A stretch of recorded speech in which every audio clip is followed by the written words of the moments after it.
At the end of lesson 6, I showed you some really cool geometrically perfect crop circles in the flower of life form. Most people didn't like that, or care. So instead, I offer you this. This intense drawing was done by Leonardo da Vinci, proving that he actually studied the flower of life form. In fact, over 200 drawings of his were found, all studying different angles and proportions, complete with descriptions of each one.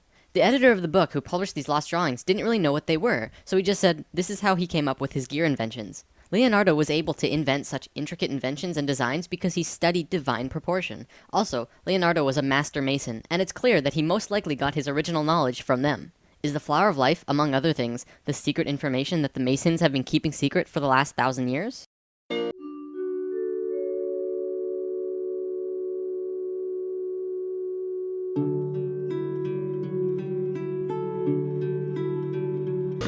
Today, I was going to look at spirals and sequences found all throughout the universe, which is pretty important, but at the last minute I decided to change it because I want to show you something else.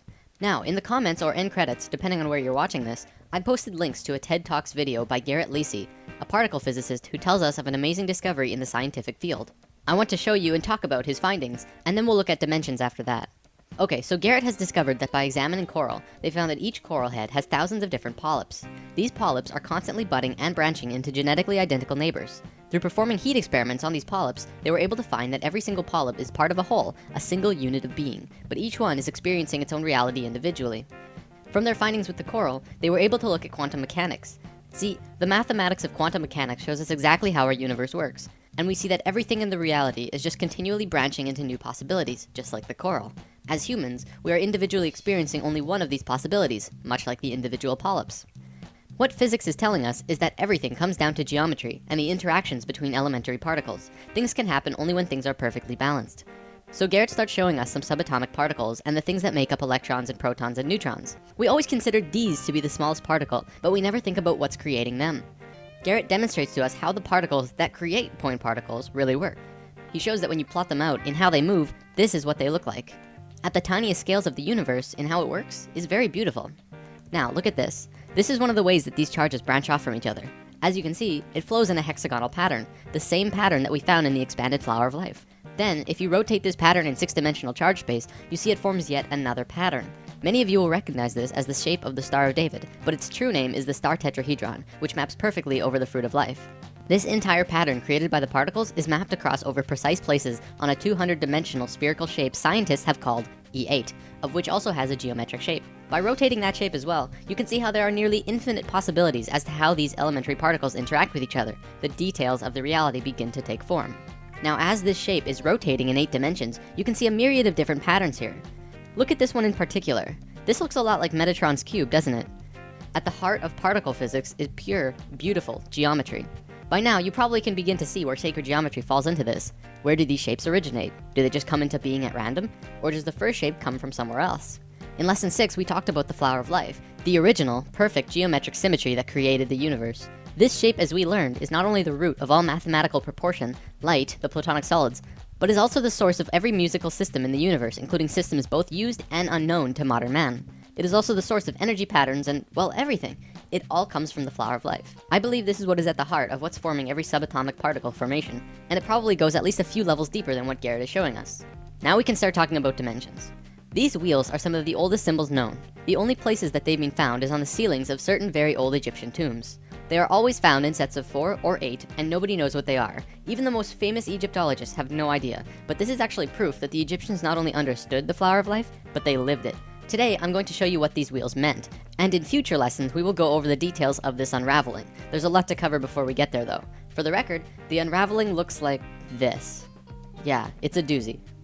So on the walls with these wheels are drawings of 7 people with animal heads. They're called neaters, and each of them has an orangish red oval above its head. This is called the egg of metamorphosis. The neaters are showing us a time when we go through a certain stage of resurrection, which is a rapid biological change into a different life form. Not the average type of resurrection, I know. As you can see here, they're changing directions 90 degrees, and in doing so, they're changing dimensions. See, the dimensional levels are separated by 90 degrees. Musical notes are separated by 90 degrees. The chakras are also 90 degrees. It's a number that continually appears. Probably at this point, we should get a common understanding of what dimensions are, like 3rd dimension, 4th dimension, 5th dimension. What are we talking about here?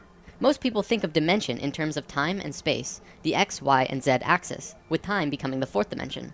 This is not what we are talking about. What we're seeing as the various dimensional levels has more to do with music and harmonics than anything else. A piano has 8 white keys from C to C, which is the familiar octave, and in between there are 5 black keys. Together this creates what is called the chromatic scale, which is 13 notes, well actually 12, with the 13th being the first in the next octave. So from one C to the next is really 13 steps, not 8. This also correlates with the 7, 8, and 13 chakra system I mentioned in lesson 2. Keeping that in mind, I want to show you a sine wave. Sine waves correspond with light and the electromagnetic spectrum and the vibration of sound. We're all very familiar with this.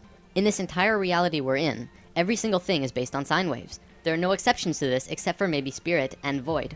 Quantum physics and quantum mechanics looks at everything in the reality of one of two ways. You can look at anything, like the computer you're watching this video on, to be made up of tiny particles like atoms.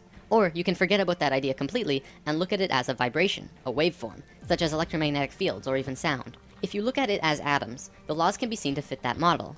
But if you look at it as waveforms, the laws can be seen to fit that model. Both of these systems come out of the flower of life, one being the one we just looked at, fruit of life to Metatron's cube and beyond, and the other being this beautiful mess of a picture. Just looking at it hurts my head. Everything in this world is a waveform, or can be seen as sound. All things, your bodies, planets, absolutely everything, are a waveform. If you choose this particular way of looking at reality, and then superimpose that view over the reality of the harmonics of music, we can begin to talk about dimensions. The dimensional levels are nothing but different base rate wavelengths. The only difference between this dimension and any other is the length of its basic waveform. It's just like a radio set. Turn the dial, you pick up a wavelength. It's the same with dimensions. If you were to change the wavelength of your consciousness, and in doing so change all of your body patterns to a wavelength different from this universe, you would literally disappear out of this world and reappear in the one you were tuned in. It's been theorized that the base rate wavelength that we're currently living in is 7.23 centimeters. There's a few reasons for this. In a spiritual sense, the 7.23 wavelength is Om, the Hindu sound of the universe. Maybe that's why Oming is such a powerful tool in meditation. Not only that, but if you were to take 100 people and measure the distance between their eyes, the average length is 7.23. Same with the distance from the tip of our chins to the tip of our noses, and the distance across our palms and between our chakras. This 7.23 length is located throughout our bodies in various ways because we are emerged within this particular dimension. There's another reason as well. Bell Laboratories found this wavelength when they were setting up the microwave system around the United States. They found static in their system because they chose a wavelength just slightly longer than 7.23 for their system. In order to get rid of this static, they did something that we as a planet are still suffering from. They upped the power 50,000 times over what we would normally need, which created a very powerful field, so that the 7.23 wavelength would not interfere. It's for those reasons that I believe 7.23 is the wavelength of our dimension.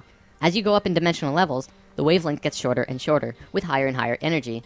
As you go down in levels, the wavelength gets longer and longer, with lower and lower energy, more and more dense. Just as with a piano, there's a space between the notes, so that when you hit one note, there's a very definite place where the next note is.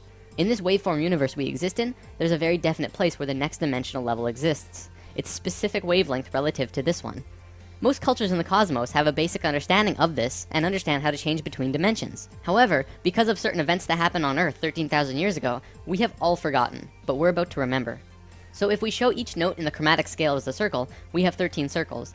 Each circle represents a white or black key, and the shaded circle at the end would be the 13th note that begins the next octave. This circle here represents the third dimension. This is where we are, and this circle next to it would be the fourth.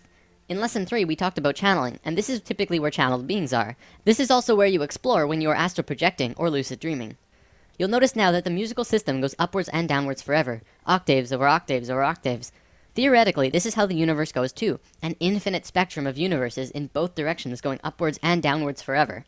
I mean, come on, we thought our universe was big, but everything in our universe, as far as we can see, well, that's just this one dimension.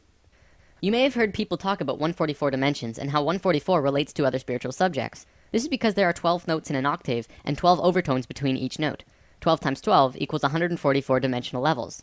To be specific, there are 12 major dimensions and 132 minor dimensions within each octave, though in truth this progression probably goes on forever.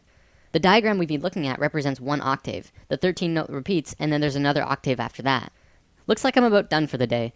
I want to show you this. I was watching Ancient Aliens not long ago, and one of the natives who has communication with beings in higher dimensions told the man who was interviewing him that they have always been here, even right here where we're sitting right now, but you just don't see them. They're in a different frequency. And no one really got what he meant.